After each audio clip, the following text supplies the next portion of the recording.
dédé àsìkò yìí ẹ̀yin wa ní gbogbo tí ẹ bá ti ń láǹfààní láti rí wa wò bí ìran nílé akéde lóríta Basọ̀rún Ìbàdàn náà la wà. Ètò wa ètò yìí ni tí ẹ ti ń retí, èyí tí ó gbajúgbajà tí ẹ sì máa ń retí irú àsìkò yìí, èyí tí a pè ní Kayegbo, òun náà ni ó ń gorí afẹ́fẹ́ nírú àsìkò báyìí. Lórí ètò Kayegbo ẹ mọ̀ pé àwọn ìkànnlò, àwọn tí wọ́n ti làmìlaka lẹ́nu iṣẹ́ tí wọ́n yàn láàyò, àwọn tí wọ́n ti ṣe àṣeyọrí nínú àwọn iṣẹ́ yìí, àwọn ni a máa ń gbé yẹ̀wò lórí ètò tá a pè ní Kayegbo láti jẹ́ kí wọ́n sọ kí ni ìrírí wọn, níbo ni iṣẹ́ wọn dé dúró, kí ni àwọn ìpèníjà tí wọ́n ti bá pàdé lẹ́nu iṣẹ́ náà. Lórí ètò Kayegbo nírọ̀lẹ́ tòní, àlejò wa ẹni tí gbogbo ayé tí wọ́n bá ti gbọ́ orúkọ wọn mọ̀ pé ọmọ ẹnìkan tó ti fi ìgbà kan rí jẹ́ gómìnà ní ìpínlẹ̀ Ọ̀yọ́. Ẹ mọ̀ pé wọ́n ní téèyàn bá ṣe rere kápó ṣe rere, téèyàn bá ṣe èèyàn kápó ṣe èèyàn. Nígbà téèyàn bá ní èèyàn tí ẹ lè fi òbú rẹ̀ gbárí, tí ẹ lè fi orúkọ rẹ̀ jẹ́ orúkọ láwùjọ, ẹ mọ̀ pé irú ẹni bẹ́ẹ̀ ó ti ṣe àṣeyọrí nínú iṣẹ́ tó yàn láàyò ni. Nítorí ìdí èyí, lórí ètò Kayegbo lọ́jọ́ tòní, ọmọ gómìnà ìpínlẹ̀ Ọ̀yọ́ nígbà kan Alhaji Lam Adesina, àwọn náà ni Ọ̀mọ̀wé Ayobami Lam Adesina. tó Ọ̀mọ̀wé Lam Adesina, ẹ káàbọ̀ sórí ètò. Atọ́kùn, mo dúpẹ́ o, mo dúpẹ́, mo kí yín, mo kí gbogbo àwọn èèyàn yìí pé ẹ̀yin náà káàbọ̀ sí ilé bàbá mi Alhaji Lamidi Ọ̀nàlápọ̀ Adesina. Lẹ́yìn náà wọ́n sọ pé wọ́n ti fìgbà kan jẹ́ gómìnà ìpínlẹ̀ Ọ̀yọ́ rí, kọ́lọ́mbà wa tẹ̀wọ̀n sáfẹ́ rí. Mo dúpẹ́ olóòtú. ẹ jẹ́ àlọ́ tààrà tá a bá sì ní ta ni Ọ̀mọ̀wé Ayobami Lam Adesina, àwọn tó fẹ́ mọ̀ yín orí ìyàwó ni. Ẹ ṣeun olóòtú. Orúkọ mi lẹ́ẹ̀kan sí ni Ọ̀mọ̀wé Ayobami Wasiu Lam Adesina. Bàbá mi ní Alhaji Lamidi Ọ̀nàlápọ̀ Adesina. Ìyá mi Alhaja Saratu Modúpẹ́ Adesina. Wọ́n bí mi nílùú Ìbàdàn, ọmọ Ìbàdàn South East Local Government ni mí. Wọ́n bá sì bíyàn nílùú Ìbàdàn, ẹ gbọ́dọ̀ lóko. Oko wa, Ìkìjà lóko wa, Ìkìjà Sẹ́lẹ̀rú ní Oríyọ̀lé Local Government. Nígbà wọ́n bí mi, bàbá mi ńgbà náà wà ní ilé ẹ̀kọ́ gíga, wọ́n pè University of Nigeria Nsukka. Wọ́n ka degree wọn bẹ́ẹ̀ ńgbà náà ẹ̀kọ́ ní history. Wọ́n á gbé lọ́dọ̀ ìyá mi ní Ìdí Àìrẹ̀ ní Olúwọ̀ràn. Ẹ bá sì rántí ilé bàbá mi nísàlẹ̀ Bòdè ní Àbùdù kò jìnnà sí ilé Olúwọ̀ràn ní Ìdí Àìrẹ̀. Ibẹ̀ mo gbé ńgbà àwọn kan bí mi pé bàbá mi wà ní yunifásitì ńgbà náà, ìyá mi sì wà ní training school. Àwọn náà wọ́n ṣiṣẹ́ secretary ni wọ́n ní publishing house, wọ́n pè Sketch Publishing House. After àtọ́ ti ṣe wà ní training yẹn. Nígbà tí bàbá mi sì kàwé tán, tí ìyá mi náà ṣe training tán, tí bàbá mi padà sílé láti ilẹ̀ Ìgbò, wọ́n bẹ̀rẹ̀ sí kọ́, wọ́n ṣe olùkọ́ ní Lágẹ̀lú Grammar School. Ibẹ̀ mo tún ti dàgbà. Mo lọ sí Vanide Nursery, wọ́n pè Vanide Nursery, mẹ́mà lè tí ń bẹ̀rù lórí Vanide Nursery School tí mo lọ. Wájú Vanide Nursery School tí mo lọ, St. Luke's Demonstration School bẹ́ẹ̀, ibẹ̀ primary school tí mo lọ ńgbà náà. Gbà mo kúrò ní primary school, wọ́n á lọ sí Ìbàdàn Grammar School, ilé ẹ̀kọ́ tí bàbá Bọ́lá Ìgè náà lọ àtàwọn ìkan láàrin ìlú wọ́n ti tán lọ. Gbà mo kúrò ní Ìbàdàn Grammar School, wọ́n á lọ sí yunifásitì bàbá Ọbáfẹ́mi Awólọ́wọ̀ dálẹ̀, wọ́n ń pè ní University of Ife. Ọbáfẹ́mi Awólọ́wọ̀ University wọ́n ń pè ní Ìsìn. Bẹ́ẹ̀ mo ti ṣe first degree mi. Gbà mo ṣe first degree tán, mo lọ sí ìlú, wọ́n gbé mi lọ sí Benue State ní Middle Belt. Gbà tán tiẹ̀ gbé mi lọ Benue State yẹn, ìyá mi pariwo ní ẹgbẹ́ ọmọ mi lọ sí Benue State. Ìgbọ́n bàbá mi ní ibi tó rí gbé lọ́nu. Àwọn tí wọ́n jẹ́ ọ̀rẹ́ wa ń gbà náà, wọ́n change posting wọn gbà náà. Bàbá tèmi ní o lè change posting rẹ̀ bí orí bá gbé ọ lọ. Àwọn àbúrò mi kan wà tó jẹ́ pé Maiduguri wọn gbé lọ. tí màmá mi pariwo pé ṣé ó mọ owó àjọ mọ́ mi ó lọ sí Maiduguri nítorí bá yàn fún yàn ní bàbá tèmi ò ní ò lọ. So mo lọ ṣe service mi ní Benue State ní local government kan tí wọ́n ń pè ní Katsina local government. Nígbà náà wọ́n pè nǹkan kan ní DFRI tẹ́ bá rántí, Directorate of Food, Roads and Rural Infrastructures. President Babangida ló wà lórí oyè ńgbà náà, ó wà attached to the presidency. Àwọn tí mo bá ṣiṣẹ́ ní Benue State nígbà yẹn nìyẹn. Nígbà mo kú ní Benue State mo padà wálé, mo lọ ìlú Èbó. Bàbá mi ò fẹ́ kí n lọ ìlú Èbó ńgbà náà torí pé kò ní ìyá wọn kò ní bàbá wọn. Wọ́n á ní wọ́n tún fẹ́ lọ ìlú Èbó pátá ṣáà bẹ̀ títí àwọn àjọ ní agreement pé bí n bá lọ ìlú Èbó mo máa padà wálé. Ilé làbòsí mi oko pọ́kọ́rọ́ wóròkun bórọ̀sà yóò fàbọ̀ sí elébùté. So mo lọ ìlú Èbó. Nígbà mo dé ìlú Èbó mo tún kàwé sí bẹ́ẹ̀ mo ti gba PhD. Ibi tí mo ti ń kàwé sí náà ni mo ṣe wá join National Health Service nílùú Èbó, tí mo ṣiṣẹ́ pẹ̀lú National Health Service káàkiri nílùú Èbó, tí mo wá di director. Nígbà mo di director níbẹ̀ bóyá ni bàbá mi jáde lẹ́yìn. Bàbá mi di gómìnà ìpínlẹ̀ Ọ̀yọ́, èmi kàn máa wálé. Nígbà bàbá mi ṣe gómìnà ìpínlẹ̀ Ọ̀yọ́ mi ò sí nílé. Mo ti dé ipò gíga ní National Health Service yẹn gbà náà. So màá kàn wálé, mo lè wálé bí ẹ̀mẹ́ta lóyún ọdún, mo lè wálé ẹ̀mẹ́rin lọ́dún. Àwa máa wò wọ́n, gbogbo àwọn tí wọ́n bá bàbá mi ṣiṣẹ́ tí màá lọ wọ́n, ẹ ṣe dáadáa o torí ọjọ́ iwájú, ẹ ṣe dáadáa o. Ó ní àbí ká fún wọn ní nǹkan, ẹ má fún mi ní nǹkan, èèyàn ṣáà ṣe dáadáa. So bá a ṣe ti ọdún mẹ́rin nìyẹn. Along the line náà o, wọ́n fi iṣẹ́ lọ̀ mí o. Olúṣẹ́gun Ọbásanjọ́ fi iṣẹ́ lọ̀ mí. Èmi wá mo rò pé eré kì í fọ́n, ọkùnrin náà tó fọ́n. Àwọn nǹkan tó ń sọ ní ìsẹ́nu so wọ́n máa jẹ mi o. Iṣẹ́ tí wọ́n fi lọ̀ mí o, ẹ̀jẹ̀ á fẹ́ lòmí kẹlòmí náà tún kó jèrè democracy. Mo ṣe jókòó lóko bó sì àti àkó ń bẹ. Bàbá mi tún ṣe leader ẹgbẹ́ títí 2012 kó tó di pẹ́ lọ́jọ́ dé yẹn náà. Nígbà tí bàbá mi tún yàn pé pátì tí bàbá mi ṣe tó ṣọ̀gá wọn nípínlẹ̀ Ọ̀yọ́ yìí, nígbà 2011 wọ́n tún gbàjọba padà abẹ́kọ̀ tí Bọ́lá Abíọ́lá Ajímọ̀bí di gómìnà ìpínlẹ̀ Ọ̀yọ́. Wọ́n tún fi iṣẹ́ lọ̀ mí gbà náà. Mo sọ fún wọn pé nígbà bàbá mi ṣe leader ẹgbẹ́ tẹ̀tún wá ní kémi tún wá gba iṣẹ́ ìjọba. Wọ́n ní bàbá mi wọ́n sọ kinní kan, ó ní èèyàn mọ́ báyàn wáṣẹ́ ni o, èyí báyàn ṣe. Wọ́n wáyé bá sì wà nínú ìjọba, àdàbẹ̀ ní kí bàbá mi wà nínú ìjọba ni. Ẹ̀fẹ̀ mi lẹ̀ ẹ̀yẹ wọn ṣe director lóòbò lọ ní kíná ń pè lọ kó tó di pé bàbá mi wá jáde láyé 2012 tí mo fi wá wálé. So bí ìgbésí ayé mi ṣe rí lọ́lọ́ títí tó fi dọ́jọ́ òní nìyẹn. Mo fi wá fi iṣẹ́ lẹ̀ ń lo òyìnbó after tí mo ti ṣe iṣẹ́ ń lo òyìnbó wá padà wálé. Gbogbo experience tí mo ti ní ń lo òyìnbó kí n wá lò fún àwọn èèyàn wa náà.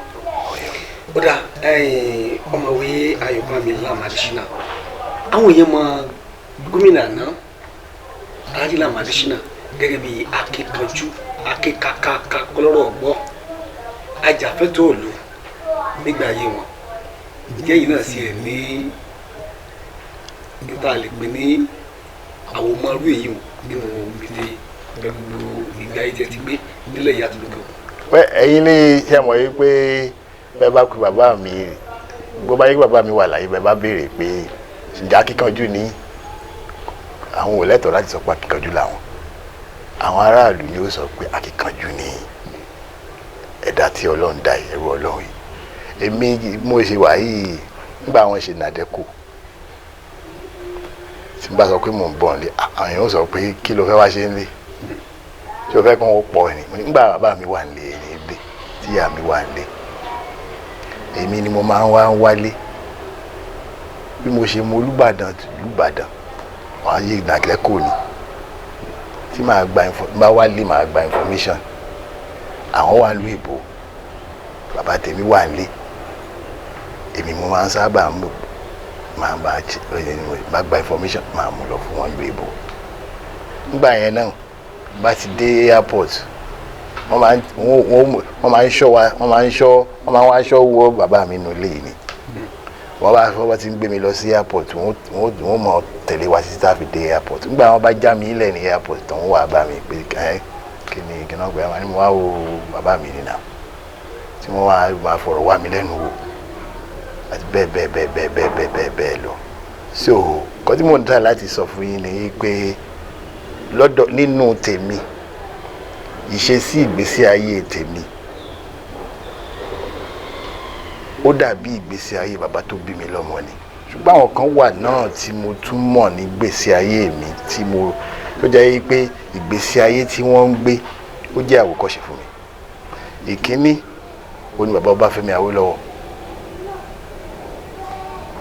Mo mọ̀ bàbá Ọbáfẹ́mi Awólọ́wọ̀ ńgbà tí wọ́n wà láyé nígbà tí mo wà yunifásitì ńgbà yẹn mo máa ń wá sí ọ̀dọ̀ Ọọ̀ni of Ifẹ̀ ṣe mọ̀ pé yunifásitì of Ifẹ̀ mo ní mo lọ wọ́n máa ń wo bàbá yẹn ṣe mọ̀ pé wọ́n ti dàgbà nígbà tí wọ́n ṣe ní 1978 tí wọ́n contest pé àwọn fẹ́ ṣe ààrẹ orílẹ̀-èdè gbogbo àwọn nǹkan tí bàbá yẹn máa ń sọ bẹ́ẹ̀ jẹ́ kí a ṣe nǹkan tí ó jẹ́ kí ayé dẹrùn fún aráàlú. Àwọn ò sí láyé ńgbà yẹn ńgbà tí wọ́n jẹ́ Premier Western Region but gbogbo àwọn mèremère tí wọ́n ṣe la rí àárín yunifásitì mi lọ mo lọ bẹ̀ so mo experience ẹ̀ àyàbádé kí náà ń pè ń bẹ́ẹ̀ ní ìsìndúgbẹ̀ ẹ rí Cocoa House tí bàbá Awólọ́wọ̀ kọ́ ẹ rí ọ̀pọ̀lọpọ̀ àwọn èèyàn tí bàbá Awólọ́wọ̀ tí wọ́n jẹ ẹ̀kọ́ ọ̀fẹ́ àwọn tí wọ́n jẹ ìwòsàn ọ̀fẹ́ kò sílé kankan nínú ilẹ̀ Yorùbá yìí tá a wà yìí tí ó jẹ́ pé kò benefit nínú nǹkan tí bàbá Awólọ́wọ̀ ṣe lẹ̀ Ọlọ́run tún wá ṣe èmi gangan fún ara mi tí mò ń bá yín sọ̀rọ̀ yìí mo tún mọ Bọ́lá Ìgè bàbá Bọ́lá Ìgè mo jẹ́ nínú ẹ̀kọ́ ọ̀fẹ́ bàbá Bọ́lá Ìgè mo rí gbogbo àwọn nǹkan mèremère tí wọ́n ṣe tí ó mìíràn nǹkan tí bàbá Awólọ́wọ̀ ṣe ń gbà wọn wà láyé ká tó wá sọ bàbá tó bí èmi gangan fún ara mi lọ́wọ́ so òun ló fi dàbí ẹni pé ìgbésí ayé tí mò ń gbé bílẹ̀ bàbá mi lẹ́wà yìí bí bàbá mi ṣe simple èmi náà ṣe simple àwa believe pé kí gbogbo wa ká gbé ìgbé ayé ìrọ̀rùn bẹ́ẹ̀ bá gbé ìgbé ayé ìrọ̀rùn tèmi náà ń gbé ayé ìrọ̀rùn tẹni tó ń gbé lẹ́gbẹ̀ẹ́ ilé wa ń gbé ayé ìrọ̀rùn tí ẹgbẹ́ náà bẹ́ẹ̀ bá ẹ rí i pé kò ní í sí gbogbo wàhálà tá à ń rí ní ayé ìsìn mọ́ so bí gbèsè ayé tèmi náà ṣe rí ni.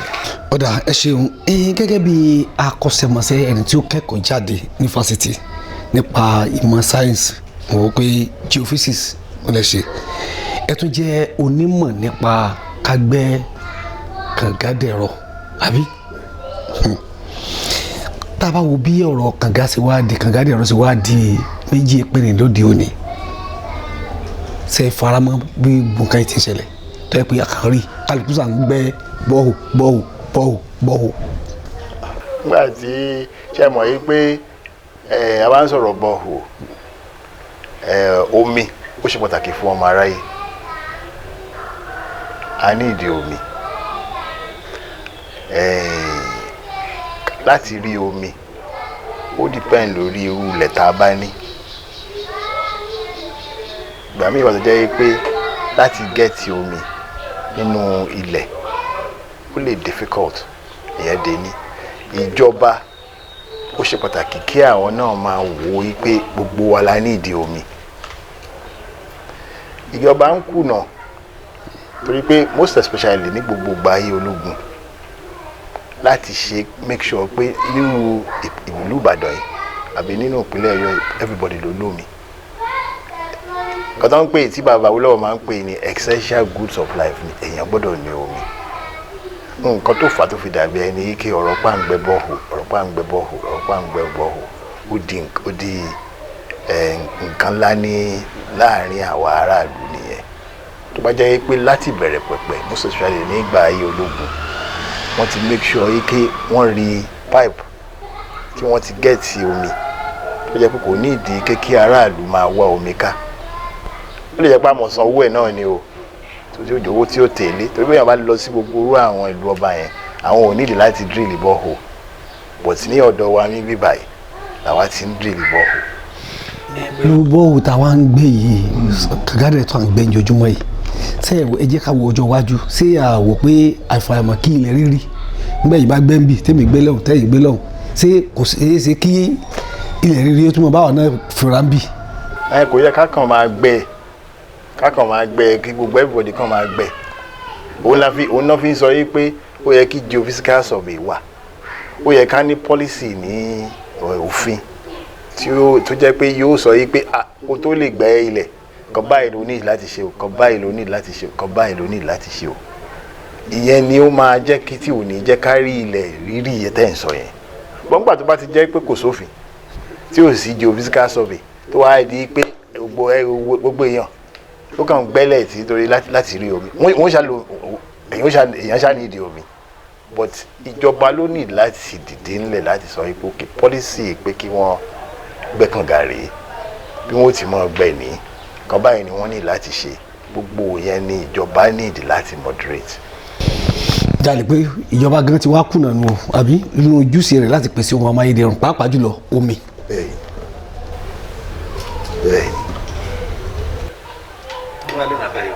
ọ̀nà àbáyọ náà ni pé ká ní ìjọba tí ó fẹ́ràn aráàlú ẹ̀wọ̀n yìí pé nígbà táwọn bàbá tàwa ń ṣèjọba kò sí bámú ni wọn yóò ń gbà náà òun náà mò ń sọ fún yín bá ti ń sọ̀rọ̀ yìí pé ó ṣe pàtàkì pé kí ni nǹkan tí ó yẹ kí ìjọba máa ṣe láti mú ayé dẹrùn fún aráàlú òun à ń pè ní basic essentials of life kí ni basic essentials of life omi ni jẹ́kàn policy yẹn gbọ́dọ̀ wà so ìjọba tó wà lóde ń sìn àti ìjọba tí ó tún gbàjọba a ní láti rọ̀ wọ́n yí pé ọ̀rọ̀ bọ́ọ̀hù tẹ̀ ń sọ yẹn kó má bàa di wàhálà fún wa ká mọ̀ kí ilẹ̀ má bàa máa sink policy láti wà tí ó máa di pé báyìí la téèyàn bá fẹ́ gbẹ́kànga fún omi báyìí láti ní láti ṣe kan báyìí la ní láti ṣe. ó dà ẹ̀yin gẹ́gẹ́ bí ẹni tí ó ti jẹ́ alákòóso fún ibùdó tó wà fún ọ̀rọ̀ oúnjẹ ojú ọ̀nà àti ìpèsè ohun amáyédẹrùn sí ìgbèríko. nípínlẹ̀ Adesina ní Benue State bẹ́ẹ̀ni. nílẹ̀ wa Nàìjíríà àti gẹ́gẹ́ bí ẹni tí ó yẹ pé ó ti ṣiṣẹ́ pẹ̀lú àjọ tó rí sí ètò ìlera ní ilẹ̀ Gẹ̀ẹ́sì lọ United Kingdom ẹ já wo àwọn ìròyìn kan tá à ń gbọ́ lẹ́nu lọ́lọ́ yìí pé ọ̀kan nínú ìṣòro tí ilẹ̀ wa Nàìjíríà tá à ń kojú báyìí ó ní pé èèyàn bíi mílíọ̀nù lọ́nà mẹ́rìndínlógójì ló yẹ pé ìṣòro àti rí oúnjẹ jẹ ní ó ń di bárakú fún pẹ̀lú eléyìí kí ni ọ̀nà àbáyọ. wọ́n rí pé màá tún mú yín padà sí ọ̀rọ̀ àwọn àwòkọ́ṣe tí mo ti ní nínú ìgbésí ayé mi nígbà tí bàbá Awólọ́wọ̀ tó ń díje fún ààrẹ wọ́n pe nǹkan ní wọ́n sọ̀rọ̀ nípa ẹ̀kọ́ ọ̀fẹ́ wọ́n sọ̀rọ̀ nípa àwòsàn ọ̀fẹ́ wọ́n tún wá sọ̀rọ̀ nípa sọ̀gbẹ́dùgbòrò pé kó ń jẹ́ pọ̀ yanturu ní ìpínlẹ̀ Ọ̀yọ́ yìí 32 local government la 33 local government la ní majority of the local government ta ní their ìgbèríko ló wà tó fi jẹ́ pé iṣẹ́ àgbẹ̀ oníṣẹ́ tiwọn àbí nígbà tí ò bá sí òun náà la fi ń pariwo pé nǹkan tó ń pè ní local government autonomy gbọ́dọ̀ wà torí pé tí ò bá sí local government autonomy kò ní sí ìdàgbàsókè agricultural development náà dẹ̀ gbọ́dọ̀ wà nítorí pé nígbà tí bàbá tó bí èmi lọ́mọ Alhaji Lam Adesina wà ń jọba Ìbàdàn Ìsẹ́yìn road federal government federal road ni wọ́n ṣe títì yẹn nígbà náà torí pé kí wọ́n lè bá a máa kó oúnjẹ wọlé láti ìgbèríko tí wọ́n pè ní gbogbo àwọn rural local government yẹn ìyẹn dé ní. ẹlẹ́ẹ̀kejì òun ni pé nígbà táwa wà níléèwé mọ̀ pé iná rántí a máa ń ní farm nígbà àwọn Ìbàdàn grammar school bẹ̀rù a ní farm tó jẹ́ pé àwọn nǹkan oko nígbà tí Alhaji Lam Adesina wà láyé wọ́n tún resuscitate fáyé pé kí wọ́n máa ní farm wọ́n tún wá encourage àwọn secondary school yẹn wípé èrè oko wọn tí wọ́n bá rí wọ́n lè máa lọ tà á kí wọ́n máa hide ẹ̀mọ́ owó tí wọ́n fi máa rọ́ọ̀nù school gbogbo àwọn nǹkan báyìí ni ká máa encourage ara wa òun sọ pé bẹ́ẹ̀ bó bá jọmọ Ìbàdàn ó nílé ó lóko Ìkìjà ní oko tàwa ní Olúyọ̀lé local government tàti tí bàbá mi lóko ń bẹ̀ tí okòun sì wà ń bẹ̀ títí dì sí.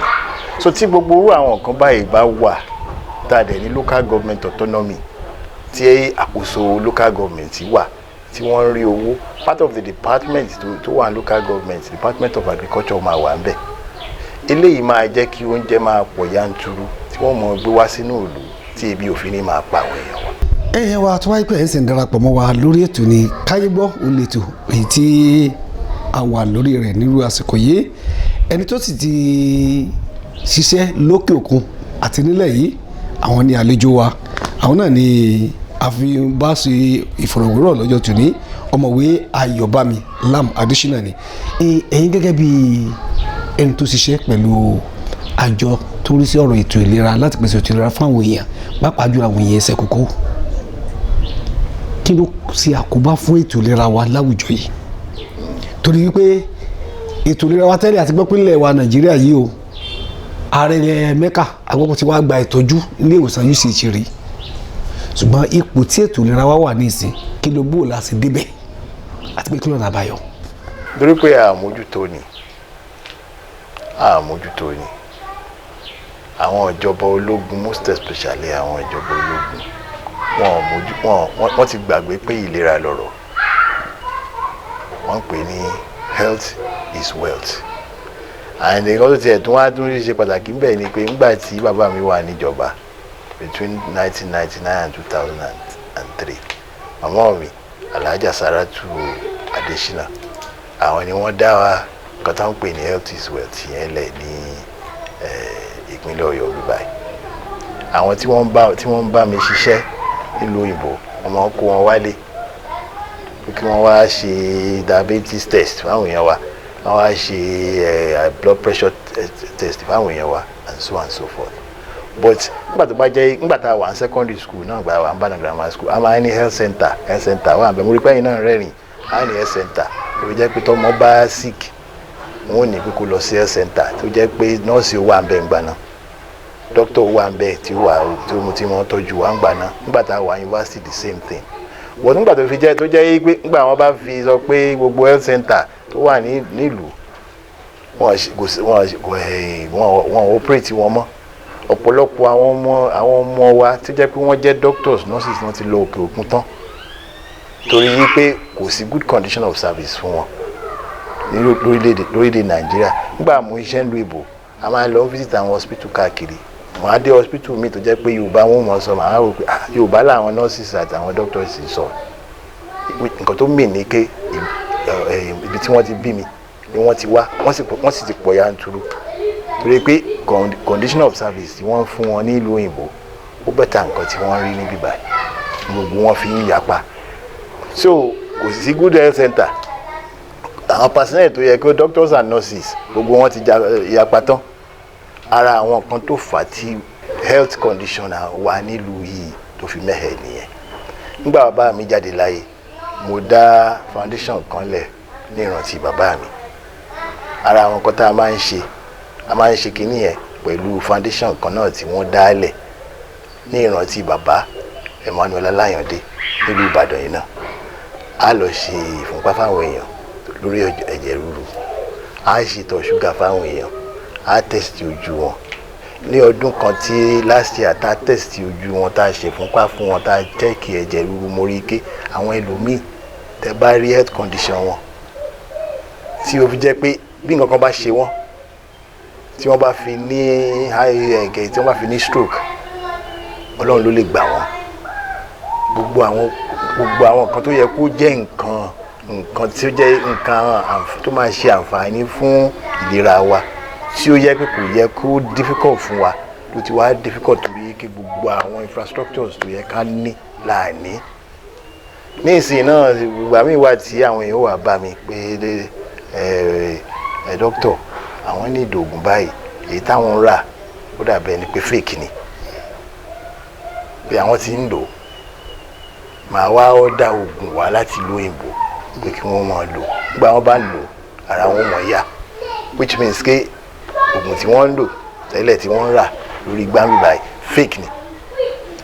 So gbogbo àwọn nǹkan báyìí ni ó yẹ kí ìjọba mójútó fún wa. Àwọn nǹkan kan wà tó jẹ́ kí ìjọba ní láti mójútó nítorí kí gbogbo wa náà kò la ní a lè ní àǹfààní owó tá a máa fi ṣe.